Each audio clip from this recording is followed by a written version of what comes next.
Okay, everyone. Thank you very much. Happy Saturday to everyone out there. My name is Tom Matzel. This is The New Now in episode 5. I actually have a good friend of mine that I'm very honored to introduce, Dr. John Byrne. John actually lives in Iowa with his 5 children, and 4 of them happen to be home right now just because of what's going on, and he's very happy about that. And he also has 2 grandchildren. John is actually a professor at St. Ambrose College, and I thought it'd be great to have someone online, not only someone that is one of my favorite people, but also to have someone online to explain what it's like to be a college professor with all the college students who's missing some of their classes, and also to be online. So what I'd like to do is just let John introduce himself. Love to talk about the story about how you and I met. I love John. He is probably one of the strongest mental people I've ever met. He's a grinder, and he's a good and a strong athlete, but he's probably mental fortitude, one of the strongest people I've ever met, and probably one of the nicest people I've ever met. And I will say this, also probably one of the best parents I've ever met, because I've actually had an opportunity to meet some of his family, and they're some of the nicest people. I'm not going to chalk it up to Midwest values, because I think you and your wife had a lot to do with this. So John, welcome. John, are you frozen? I don't think. Kind of bubbling in and out. Or can you hear me? All right. Nope, I can't. It looks like your picture is frozen, and we're not hearing any audio. Tell you what. Okay, let's see. Can you hear me now or see me now? We can hear you fine and see you. It looks like there's a little lag, but you know what? Your face is so pretty. We don't need it to change. I think I'm gonna let me try and go to a different area of the house. That might be better. Okay. So I'll just stay with me. Sorry for the instability of this. This is what everyone needs to learn. Everyone needs to learn how to newly pivot, just because during these times, and you're a great example. We're just pivoting and trying something different. So. Yeah, well, you get a little tour of my house as I'm going through. I'm going to go upstairs, see if that's a little better. Okay. I've had a few Zoom meetings and where I do it from upstairs, and those have gone fine. So maybe just being in my basement wasn't a good idea. Am I coming in a little bit better now? Yeah, that's perfect now. Oh, great. Just stay there, get on one foot, and just stay there. Yeah, that's right. Exactly. So, okay. Yeah, if you don't mind, I know you're in fantastic shape, so if you don't mind maybe talking and just introducing yourself for the people who have not met you before, maybe some family and friends who are seeing you again, just to introduce yourself again, and just give us a little background about your family, what you're doing for work, grandkids, Perfect. Anything that's new. Yeah, great. Well, you did some of the introduction, but yeah, I've been a professor and business for about 30 years. I was a commercial banker for about 6 years prior to that. But most of my adult life has been in teaching college students, and it has been just a fantastic vocation. Selfishly, I love the flexibility in the schedule. I get summers off and breaks off, just like my kids. I like that flexibility. I love this age of students. I think college students really mesh well with my personality. I tend to be a very optimistic, idealistic, dreamer kind of a guy. Yep. And I think a lot of times when kids go off to college, they're getting off on their own. They're planning what they're going to do for their life. And it's a really positive, fun time in their lives. And I get to be there to share that with them and be in that environment. I've really enjoyed raising my children. And as a college professor, and I like teaching, and that's fun. But probably what I enjoy more about it is, if you will, the mentoring role, kind of, being a paternal figure, it's interesting. When I started teaching, I was 26. So in that case, I was only 3 or 4 years older than a lot of my students. And at the master's level, I was younger than most of my students. But time goes on, and over time, I kind of may move more to the big brother figure, and then I moved into the parental figure. And these days, parental, and probably getting closer to the grandparents type of role, which is really weird. But hey, that's just the way life rolls. We don't get younger. The university life, the culture there has been awesome. And I'm just really thrilled and happy to do that. John, tell everyone oh, sorry, John. Tell everyone about your college, where it's located, and tell them what you teach. Sure. I teach at St. Ambrose University. We are a private Catholic diocesan university that sits on the Mississippi River in Iowa, right on the border of Iowa and Illinois. And we have about 3,200 students, 800 grad students, about 2,400 undergrad, and it's a liberal arts school, pretty comprehensive. We're very strong in business and education and health sciences. The area that I've always taught in has been in the College of Business. Covered a lot of different areas in business. I think I've taught maybe 35, 40 different classes over the years. The last 10 years, I've focused my efforts on marketing. And in the last 4 years, a lot of it has been sales. So I'm kind of a sales and marketing guy, but in the past, I did a lot of things with management and leadership as well. My undergrad actually is from Notre Dame in the Midwest in finance, and I love money. I don't teach those courses anymore. My MBA was from the Loyola University of Chicago, and I had an emphasis in marketing there. My doctorate is from the University of Iowa in educational psychology. So that's a little bit of my background. I'm from Eastern Iowa. I grew up one of 13 children. Parents were awesome. I was born on a farm. Irish Catholic family? Irish Catholic family, absolutely. And it's funny, in that area, when the times were different, but when families had less than 7 or 8 children, people would sort of talk behind their backs and, kind of wonder, were they having fertility problems? What was wrong? So it was an area we had one of the bigger families in the area, but, families of 8 to 10 were relatively common.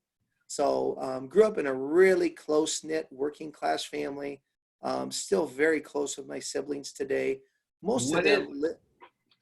What is the age span from your oldest to your youngest? Is it like 20 years? Yep. My oldest brother is 70. My little sister is 50. I'm the 12th of 13 children. I'm the youngest of 5 boys. Any twins? No twins. My father was a twin, and they say it skips generations, but we have not had grandchildren twins yet. So I guess we're breaking that mold. But it's great family. Any good things that have come out of me or any successes I have, I truly attribute that to the family that I grew up in. I had wonderful parents and feel really fortunate, and it's just really awesome, great family. It's wonderful. Okay, well, let's talk about, I'm glad that you were able to talk about your background. And I'd love for some people, and I'll be checking Facebook every once in a while for people who are jumping on, or if anyone has questions for professor or college teacher, just to understand what's going on and maybe get some advice, or for myself, or if you just want to say hi. So definitely do that. What I want to do is talk about, I believe you and I have known each other for about 3 years now. Is that right? Well, we climbed Mount Rainier in June of 2018. So actually it's been a little less than 2 years, because I think I just met you right before we did the climb. So almost 2 years. But you've made a couple of trips out here, and we've dialogued quite a bit. So it probably seems like longer. So let's take a step back, because the thing is, I like the interviewing part of it, but it's the funny stories, or just like how people get pulled into things and how people run and cross each other. So why don't you tell everyone the funny story about, maybe go back into Leadville, because I don't know if everyone knows about Leadville. Just give a Sure. short synopsis of Leadville and who Rick is in your life and how you got introduced, that we kind of met together. Yeah, fantastic. Wow. Well, the challenge is to try to keep this short. Back in 2005, when I was 40 years old, I decided to run this race in Colorado called the Leadville Trail 100-mile run. One of the best things that's ever happened to me in my life. Probably the hardest thing that I have ever attempted in my life. It's running 100 miles up and down mountains in altitude of averaging over 2 miles above sea level, so it makes it really hard to breathe. So we can certainly come back and talk about Leadville. It's been very instrumental in my life, especially since the age of 40s for the last 15 years. But so I did that race the first time in 2005. Rick Fountain is one of my very dear friends, and I've known him for a long time, but we started to become especially close probably around 2007, when 2006, 2007, when I was giving a talk about this race. And we started working out together and just becoming really close. And I told him that I wanted to do it again. And he said that he wanted to train with me. And then eventually he decided, since he was doing all the training, that he might as well run the race with me. Yeah. So we did it together in 2005 or 12, excuse me. And it's the best Leadville time that I've ever had in my attempts. And he and I crossed the finish line together, which wasn't planned in the beginning, but that's the way it worked out. And it kind of worked out as a storybook finish. It was just absolutely perfect. So Rick and I have been just super tight for the last 30 years. I probably see him more than I see anybody else, maybe outside of my family. I probably work out with him 3 to 4 times a week. Hardly a day or 2 or 3 goes by where we're not texting or talking to each other. He's probably my best friend. So John, hold on just for a second, because I want to kind of highlight some of the things that you do, but sure. I think a lot of people who are on here, and I've run, but obviously nothing to that magnitude. And I don't know many people who could say they've run to that magnitude, but I think what you're great at is taking out life lessons and understanding certain things. And I think people probably think you're crazy for running that far, not once, not twice, not 3 times. And newsflash, everyone, he's training again to do it again in 2021.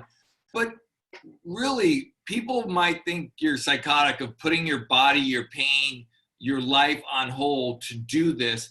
But it's very interesting to understand. And I've had the honor of going out there and being in a crew, meaning I've helped people in and out of when they're checking into the aid stations and then going back out. But really get the life lessons that maybe you've seen, because you're running 20 hours in at 3 a.m. People are crying, people are falling, cramping. What's that like? And, how's that changed you differently? Yeah. Well, gosh, again, this interview could go a million different directions. But, so I wrote down a few things that I wanted to share sometime in this interview, so I'll get to it right now. The founder of the race is a guy named Ken Klober, and that's a whole story in of itself. Maybe we could have interview number 2 talking about that. Is there a place that everyone could get information? Does he have a website or something? Yeah, absolutely. www.leadvilleraceseries.com. And if you go to that, and we can maybe share that in text, you can learn all about the history of Leadville and explore all you want, or even just Google. So I'll put it out there. 100-mile run. Put it in the comments right now. It's Leadville Series Race, one word. Leadville Race Series. Okay. Leadville.com. Okay, I'll write that down.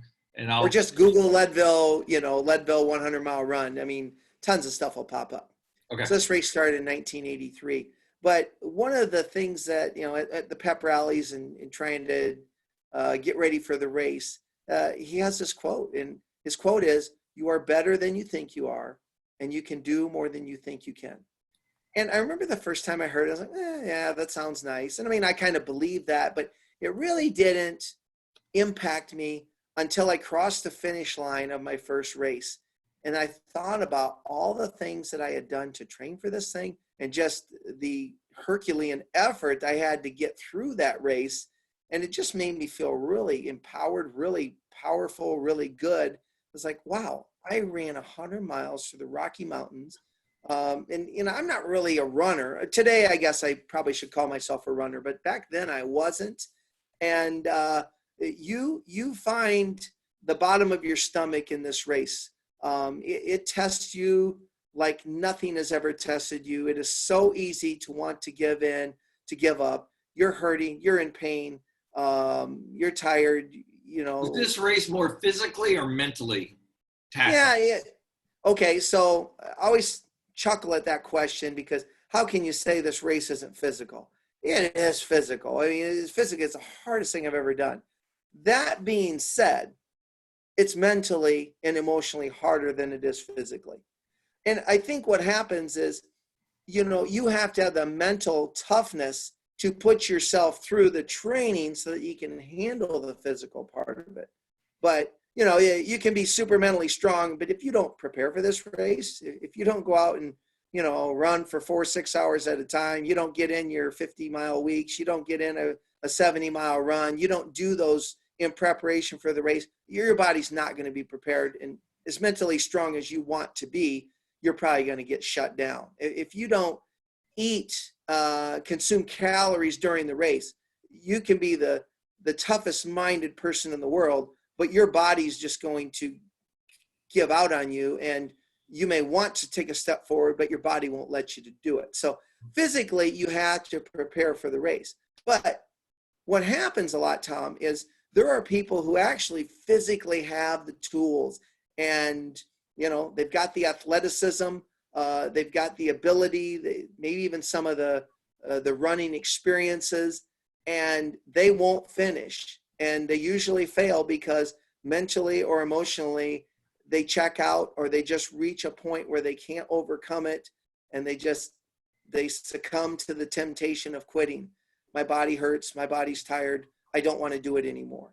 And so I guess because of that, I would say, mentally strong, that is probably number one. You got to be superior in your mental strength. So John, I want to take a second right there. Sorry. I just want to take a second there.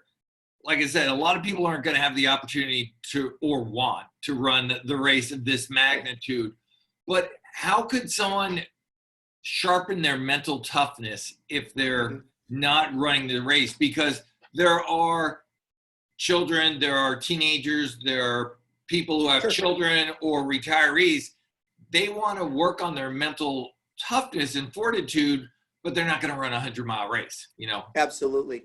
And actually in a lot of groups I speak to, I'll ask the question, how many people think that this race would be fun? Like 0 or 1 people raise their hand. And I mean, that's cool. And I always say, hey, I will help you. Let me know. But I realize most people, this is insanity. It works for me, but I don't expect anyone else to want to do this. But the thing is Leadville, use it sort of as an analogy or a metaphor. I mean, Leadville was kind of my thing to conquer and overcome something like, whoa, way out there, one of those stretch goals. But someone else's stretch goal might be something different. And maybe it's like, you know what, I want to try and do 15 push-ups in a row. Maybe it isn't even something physical. It's like, I want to be able to play the piano really well. And the recommendations I would have, suggestions for how do you develop that mental toughness is, I think it all starts in your mind. People do not realize how powerful that they are themselves. One of my favorite quotes, I have a lot of quotes that I like that other people have said, but this is one of my own. And I truly believe this, that the biggest obstacles that we face in life are the limitations we place on ourselves. I think people sell themselves too short, and they just assume that they can't do what they want. And truth be told, Tom, most people in life can do just about anything they want. Not everything. I love basketball. You know, could I make it to the NBA at age 55? I doubt it. And I don't really think I have the physical skills that would allow me to compete on there. But, you know, so maybe some of those things, all right, that's not maybe realistic to play professional sports if you don't have the athletic ability. You know, maybe I can't climb Mount Everest because I can't afford the $60,000 for the trip. I mean, I get those things. But when you're talking about 9 out of 10 things that you want to do in life, it's whether I want to run a 5K, or I want to start my own business, or I want to learn to play the guitar, or I want to work in healthcare, or, you know, whatever you want to do, you can do it. But for some reason, people just want to say, well, it'll be too hard. I can't do it. And I'm thinking, look at all the other people who are doing it. I mean, we're all very similar, you know. Some people have more skills than others. Some people have more drive than others. And sometimes you get a break and sometimes you don't. But if you truly want to do something, you probably can. Here's another quote too. Jim Rohn, kind of a famous motivational speaker, one of the things that he says is, if you really want something, you will find a way. Otherwise, you will find an excuse. And I love that because it is so true. And I'll never say that doing something is easy. Sometimes it's really hard. But if you really want something, you'll find a way. You know, we really undersell ourselves in terms of our creativity, our ability, leveraging our networks. I think as a society, I just see too many people giving up too easily, or they just cave into circumstances and just say, well, this wasn't meant to be. So I'll just settle for whatever I feel like I deserve or whatever I should get. And I think that's kind of where it all comes back to. It's got to start with you. Once you decide what you want to do, then you start figuring out how to do it. Okay.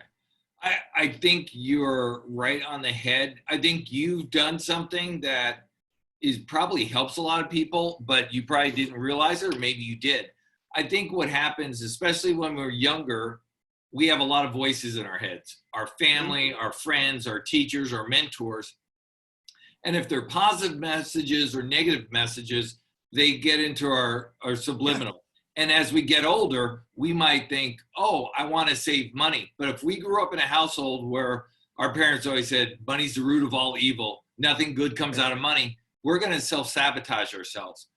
But one of the things you can do is work on discipline. And the one thing I've seen you do, and I've seen other successful people do, is if you have a goal, think about who you're hanging out with, because you're usually the average of the 5 people you hang out with. So when you want to run, you're hanging out with more runners. If you want to become a higher educated person, you hang out with other students. But when I see someone saying, I want to be an athlete, but I go to happy hour every day and I don't run and I sit on the couch, that's kind of a cross message. So you really, it's the mental mindset of who you're hanging out with, and also having the discipline and belief in yourself to move forward. Yeah, no, I totally agree. And, you know, when I think about successes I've had in my life, it's pretty easy to point to other people, you know, positive role models, positive support people. You know, Rick and I, kind of getting back to that question, you know, we've done a lot of cool things together. It's like, well, we just sort of, he's one of the most fantastic people I've ever met. I love his attitude, you know, his work ethic.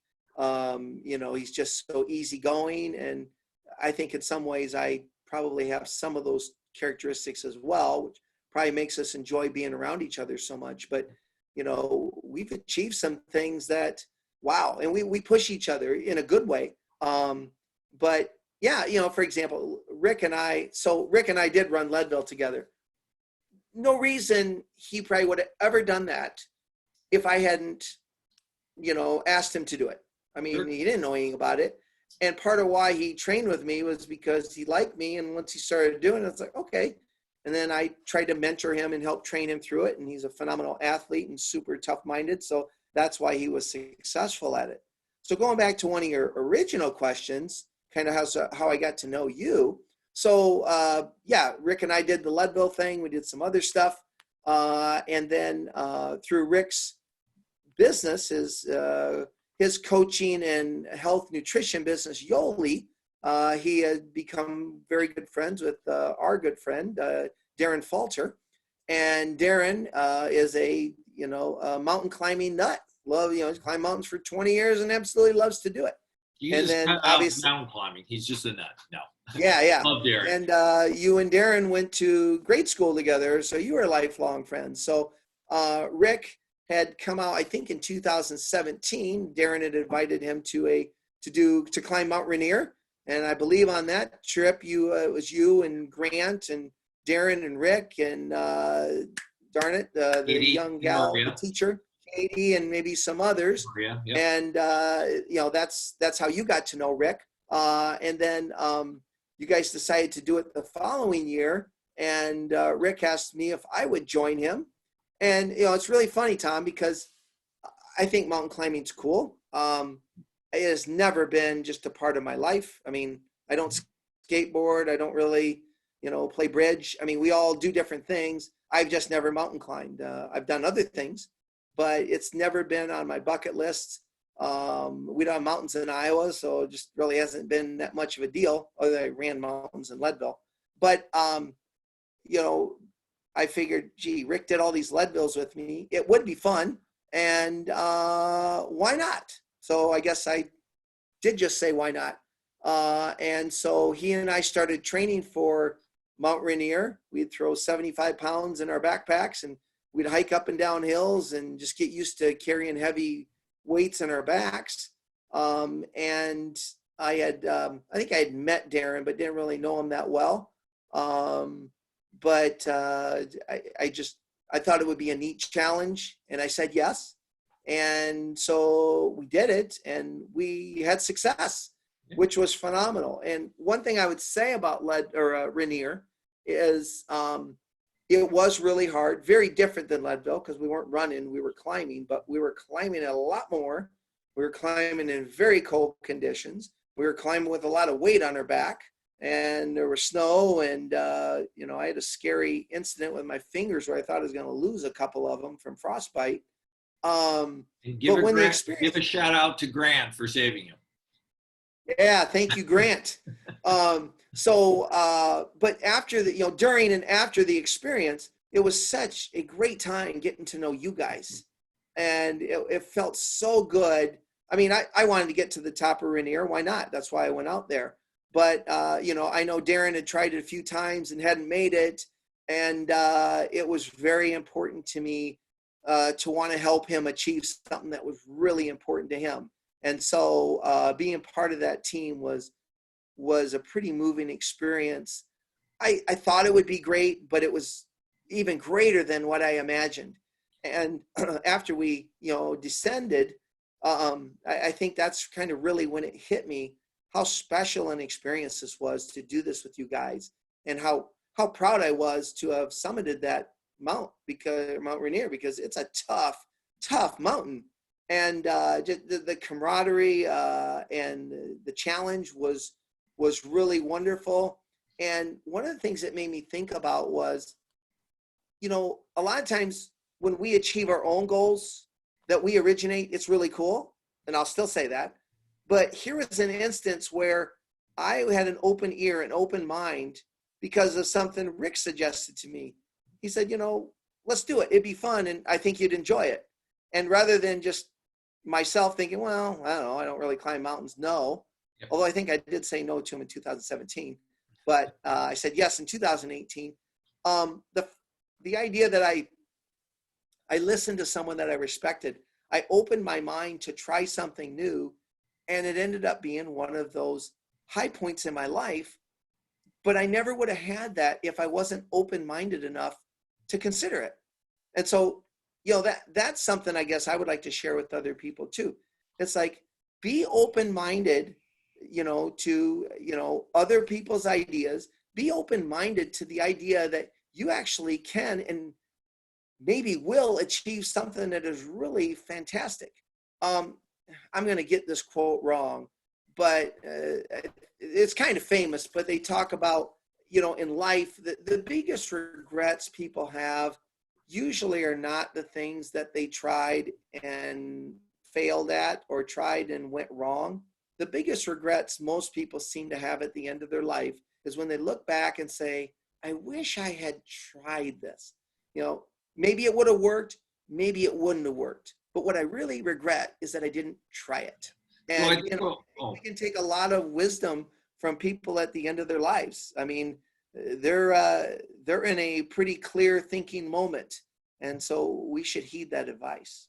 So one of the things I want to highlight, just what you said, is it's being able to say yes. And I know during this conversation, you and I are highlighting more physical feats, but they could be mental, they could be family, they could be social. It doesn't matter, because people open your eyes, and it's not only the things that you accomplish, but the people you meet, or maybe that you get introduced to, that might be a stepping stone. And I'll be honest with you, Darren, who actually we all he was a catalyst to get us all to climb Mount Rainier. He has Parkinson's. Right.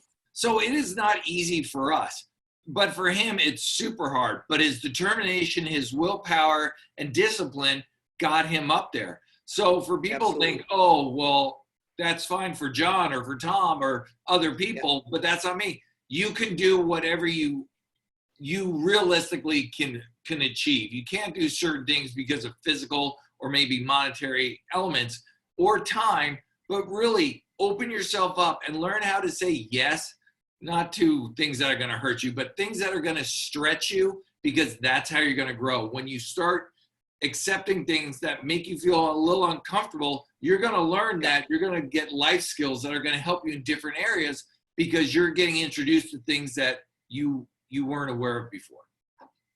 Yeah. Okay. So, but let's get back on the physical train for just a second. And I get it. Like I said, I don't think I'm going to play in the NFL or the NBA. I don't have a desire, probably don't have the talent, but you can overcome physical things too. There's a guy I got to know out at Leadville. His name's David Clark. I'll just give you a real quick story. If you're interested, you can probably Google him and find him, but he wrote a book called Out There. But here's a quick synopsis of his life. David's probably, 45, 47 now. Probably about 10, 15 years ago, David was 320 pounds. David's probably about 5'10". He's 320 pounds. David Clark or David Goggins? David Clark. Because David Goggins was also a heavy individual. Okay, yeah, but this guy's David Clark. David was 320 pounds. He's an alcoholic. He was a cocaine addict. Basically, he thought he was about a month away from death or less. And he just made a split decision. He had been living for years a horribly unhealthy life, eating like garbage food and not working out. 320 pounds at 5'10", drinking and smoking and doing drugs and all this stuff. I can't tell you what turned the switch, but he just decided, no, don't want to do this anymore. Okay. So long story short, he started running. Okay, now I'm sure he's probably running 50 yards at a time. With, I don't know, but it was within a year or two.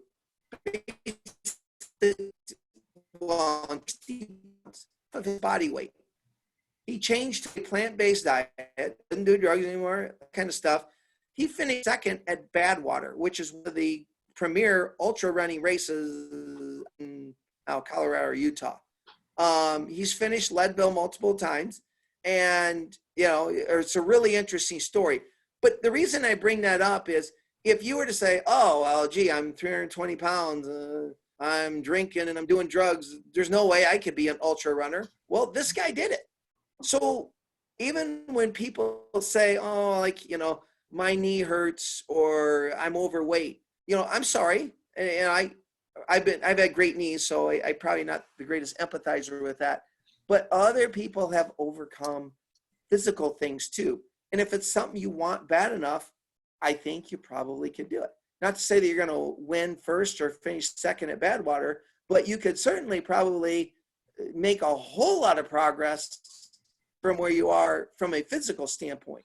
But we can come back to the mental as well. Yeah, not everything has to be physical in this life. And some just care about athletics and they're like, no, I don't really want to bench press 200 pounds and I don't want to run a 6-minute mile. I'm not trying to tell anyone they need to do that, but apply those same principles towards, do you want to write a book? Do you want to work in the floral industry? Do you want to have a job where you get to travel to different countries? Those things are all so very possible. You just have to, it's like life. You got to work at it. You got to network. You got to not give up. You got to be creative, and you got to persevere, and I think you the big keep thing going until you find what you want. I think a big thing for a lot of people is to set the goal, figure out where you are today, where you want to be, and then work backwards. And people get intimidated looking at their big goal. They're climbing Mount Rainier or Leadville. The thing that you need to do is break time down. So don't look a year ahead, a month ahead, a week ahead. Look at today. And if that's intimidating, look at half a day, or look at the hour, look at a half hour. Can I do what's in front of me in the next 15 minutes? Yes, I have to do a Zoom call. I can do that. Okay. In the next half hour, I need to go jog. Can I do that? Yes. And so you're breaking things down into small enough pieces that it's realistic. The old adage that salespeople always know is, how do you eat an elephant?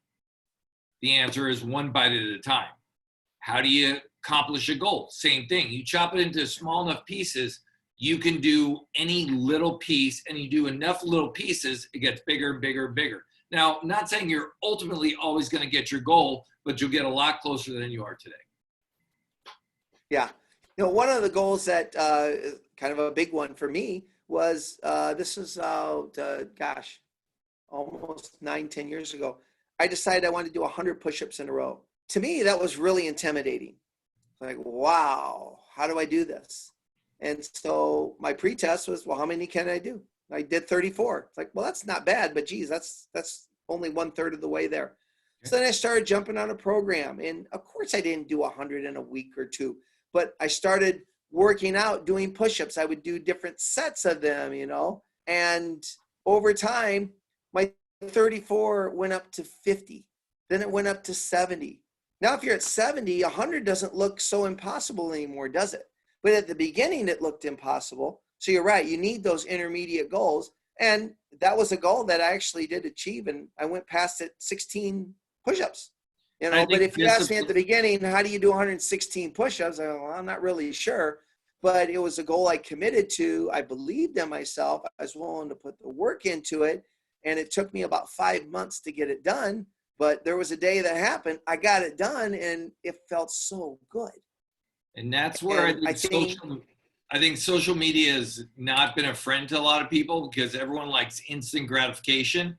And as you said, a lot of these take time, and it takes great discipline. So that's where the mental aspect comes in again. You get two people that are roughly the same as far as economic and physical build. The difference is somebody who has discipline or believes that they can do it. So those are the aspects, I think, that you've really truly done through your races, through your teaching, through your family. And I think that's something I'd like to talk about is, what is it like for you? Because a lot of people have larger families or their family's home. So let's get away from the goals that you've accomplished, because there's so many that we haven't even touched about. But I'd love to hear about your family, what's going on with them, how you guys are training and doing differently, and also want to understand how Iowa is taking this sheltering aspect. Seattle, New York, California are probably a little different than Iowa, but love to hear how your part of the world is dealing with this COVID virus. Okay. Well, first, let's start with my family. So as you alluded to before, my 4 youngest children are home. But before this all happened, 2 of them were in Chicago and 1 was off to college at Iowa State. Since the 2 working ones, their work's been quarantined, they could have stayed in Chicago, but we thought that'd be a fun opportunity to bring them home, and they wanted to come home. So now we're back to a household of 6, kind of like we used to be a long time ago. And I thought it was a neat opportunity to get to spend time with my kids again. So not that I'm happy about COVID-19, but I think there are silver linings in every cloud. And, life is going to come at you. I think your satisfaction and joy in life is a function of how do you handle things that come about. If you panic, you get upset, you let things bother you, well, then it was a really bad thing. In some ways, this situation has been a really nice thing. Joe, come on in. So my son Joe is here. So he's one of the ones that I've gotten to keep him here because he's a senior in high school. I'm going to turn Hey, this. John, might want to, just get away from the window because you can't see you guys as well. So there hasn't been a lot of change with Joe because he this is his final year at home in high school. But having the other kids home, it's like I don't get to see them as much anymore. So it's really been nice the last month having them here. We get to have meals together and go to mass together and play games, played a lot of cribbage and other card games and stuff. So I've kind of seen this as an opportunity that I haven't had in a while and I may never have again. Now, there are some downsides to it. My daughter misses her sorority sisters. She misses college because she was having a blast there. One of my sons is away from his fiance, and he liked going to work. Is a little harder to do it remotely. He's doing fine, but he's not as productive, and it's frustrating at times. And so, it's not all wonderful, but I think there's a lot of wonderful things about it. Obviously, we aren't going around town. We're sort of quarantined like a lot of the country's being asked to do. And so, I know Joe misses hanging out with his buddies. And yeah, his senior year, this is kind of a bummer. Their soccer team, they were one of the favorites to win state. And we're wondering if they're even going to have a chance to have a season. Keeping our fingers crossed. We don't know if there's going to be a prom or a graduation. So that's a little bit disheartening. But, there are very few things in life, I guess, that happen that I'm like, oh my gosh, head in my hands. I can't deal with this. Yeah, this is sad. I mean, I feel bad that some innocent people are catching this and being hurt or dying. But this is not the worst thing in the world. This is not the Great Depression. This is not World War II. This is not the Civil War. I like to try and keep things in perspective. Let's be smart about it. I feel bad for a lot of the small businesses that are, being forced.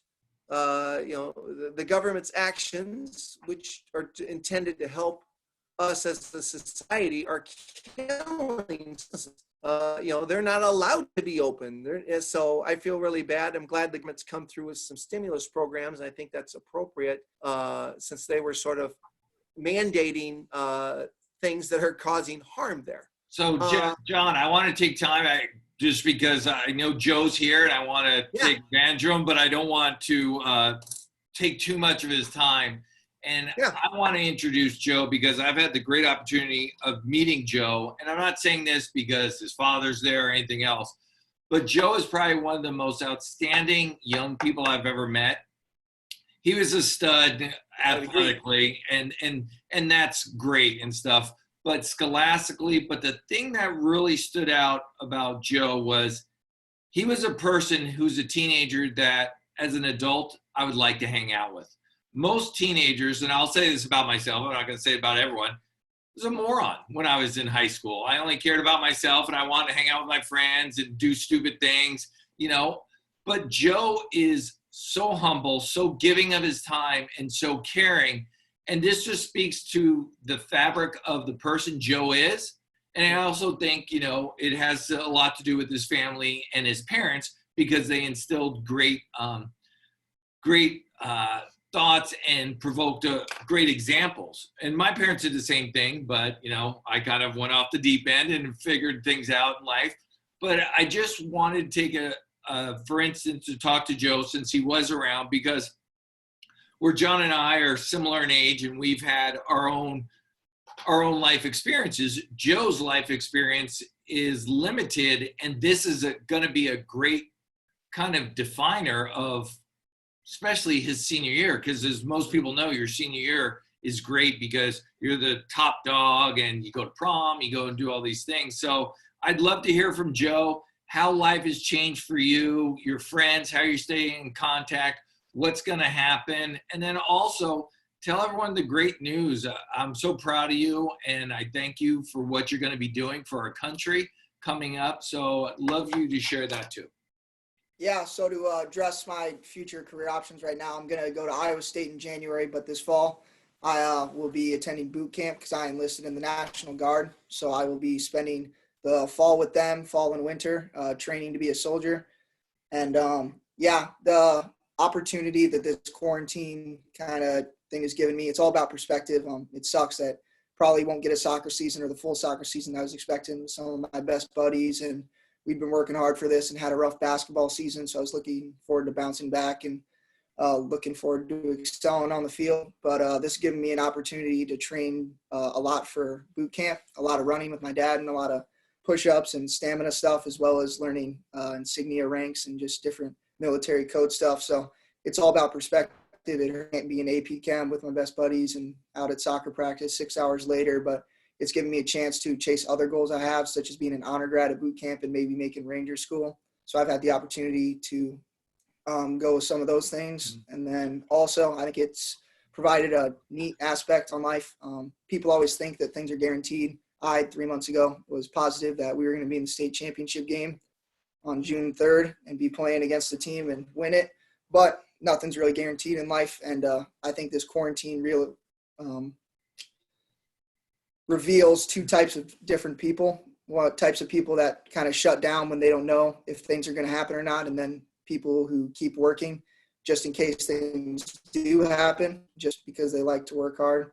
So, yeah. So Joe, you were quarterback this year. You played basketball, soccer. Again, I think you're a better individual human than you are athlete, and you're a terrific athlete. Don't get me wrong. You're a great athlete, but I think you're such a great person for someone your age. And I've seen you do this where you take a freshman or a sophomore or a junior and you try to pep them up or give them. What are some words of encouragement that you can give maybe a younger person in high school or even junior high? Just for someone right now, just to kind of see the silver lining in what's going on right now? Well, I just think a big thing that I try and do is live in the moment because, again, you don't know what's going to happen today or tomorrow. So you're just trying to enjoy everything that you do and really enjoy the people you're around because, like my dad said, this is a special time for our family because it's been probably 4 or 5 years since the 6 of us were in this house together. And so you just have to enjoy every second because you don't know how many of them you've got left in each situation you're in. Okay. Anything you're doing differently? Like you said, you're running with your dad, you're playing cribbage, you're doing other things and push-ups, but anything that you've learned that you probably wouldn't have learned if this pandemic and the sheltering effect didn't happen? Anything different that you're doing or you've learned and said, you know what, I'm strengthening this muscle, which I wouldn't have strengthened if this didn't occur? Well, I think it strengthens or gives me more gratitude for the things that I was available to have because, well, people are feeling really sorry for college and high school seniors right now because they're missing out on prom and graduation and stuff. But in the 1960s and 1970s, seniors were getting shipped on to Vietnam and stuff for wartime. So I think it just makes me grateful for the situation that I'm in and our country's in. All right. So in case any of your friends or family are listening, give me a Go Bulldogs.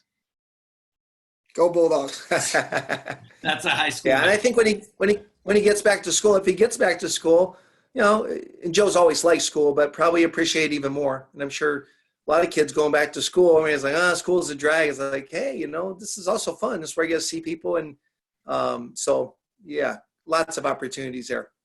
Okay. You were asking before about, you know, how we're handling things in Iowa. You know, we're not heavily populated like New York, so I think it may never hit as hard here. But I also think we've had a little bit of a learning curve from China, Italy, Spain, and New York, and in Washington. And, you know, we don't want those things to happen. I think people are doing a better job of social distancing.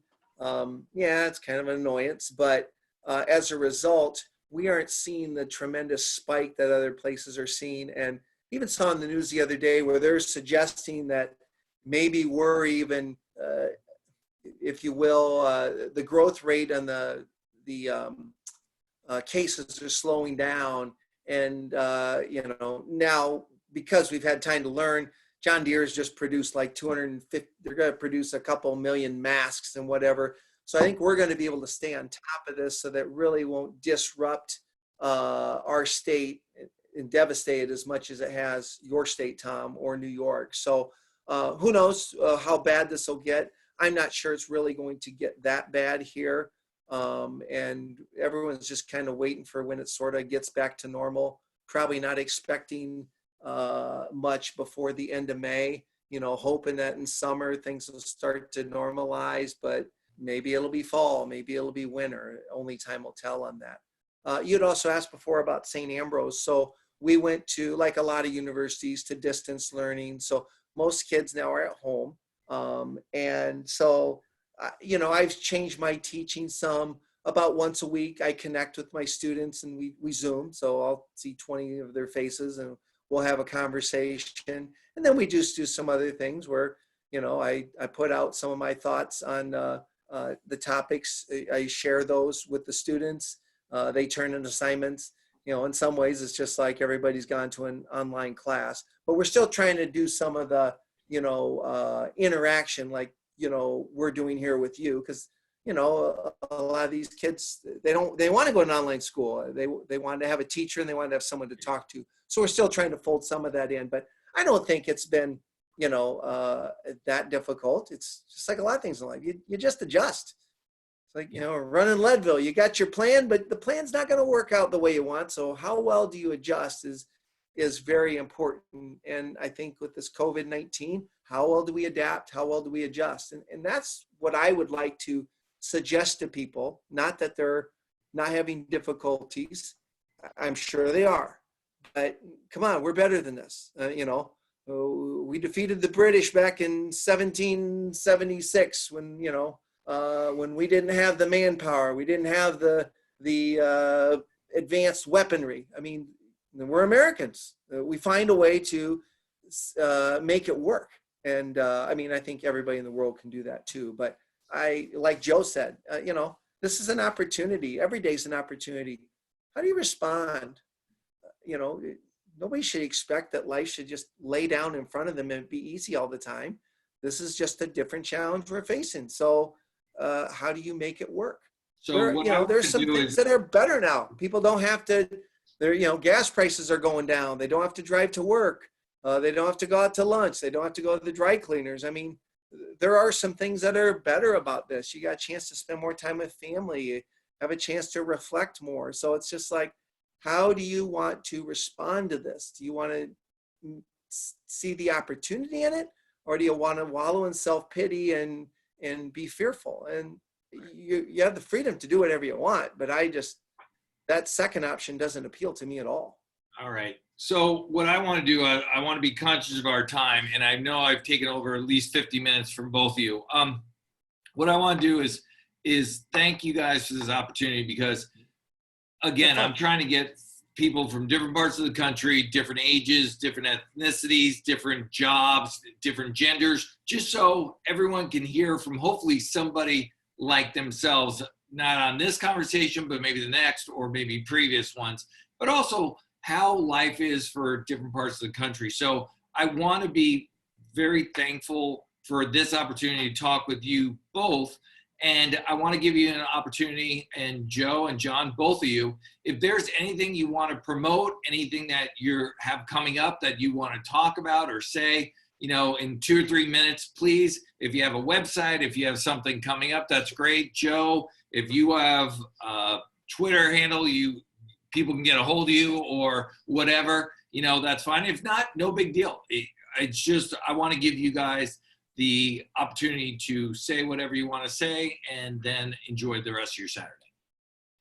Well, you're headed to Iowa State, but if there are any other D1 programs looking for quarterbacks, if they want to get a hold of you, you want to give them your cell phone or your Twitter handle or whatever? I don't know if I want to go on my cell phone. Yeah, I don't know if you want that.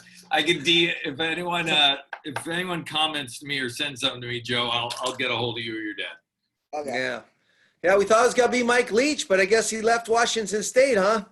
Yes, he's Mississippi, which, you know what, for everything Mike did, he was a fantastic coach, but I'm glad we have new blood, something different. Sometimes you need that. you know, it's a change. And for people who don't understand what we're talking about the coach from Washington State football. He moved down to Mississippi State. And is it Old Miss or Mississippi State? Mississippi State. I can't remember which, you know? Yeah, one of the Mississippi schools. Yeah. So I hope the best for him. He's done fantastic for our program, Washington State, but I'm looking forward to the new coach also. Yeah, terrific.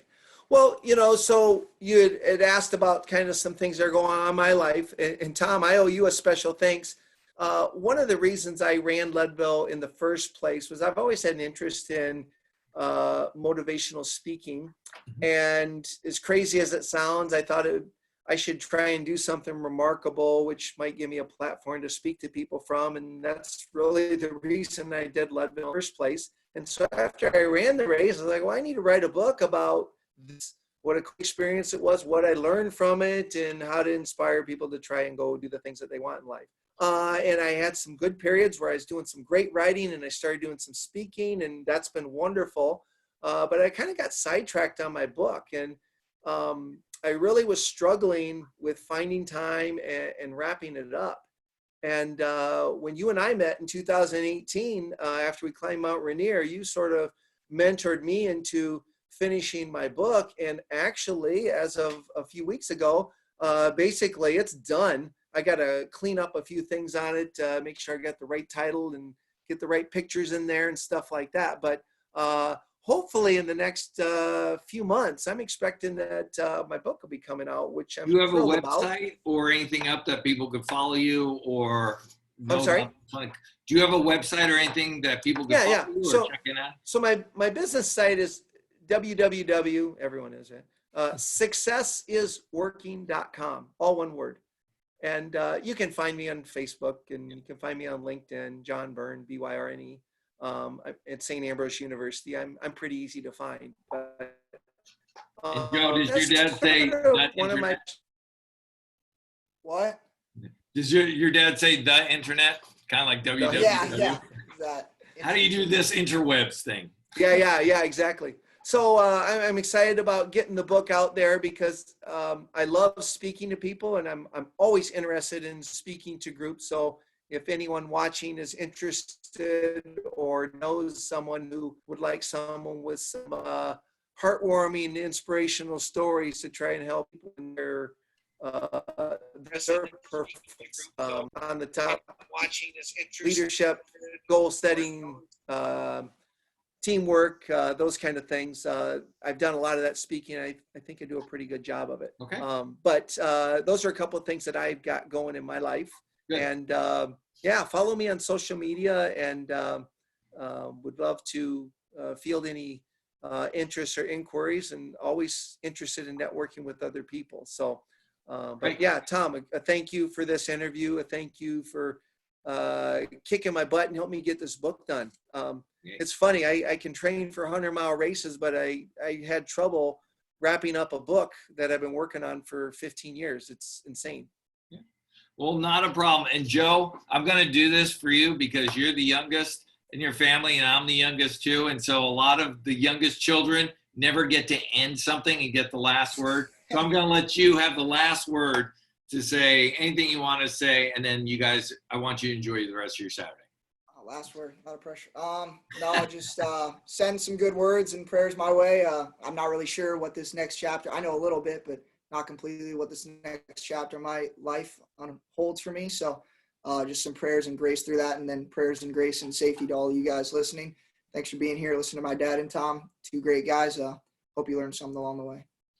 Great. Thanks so much, guys. You have a fantastic Saturday. And John, I know Darren said he would love to help you out and give you some thoughts about your book. So let's get that taken care of and make this fall a good one. Excellent. Bye. Thank you. Thanks so much. Be well.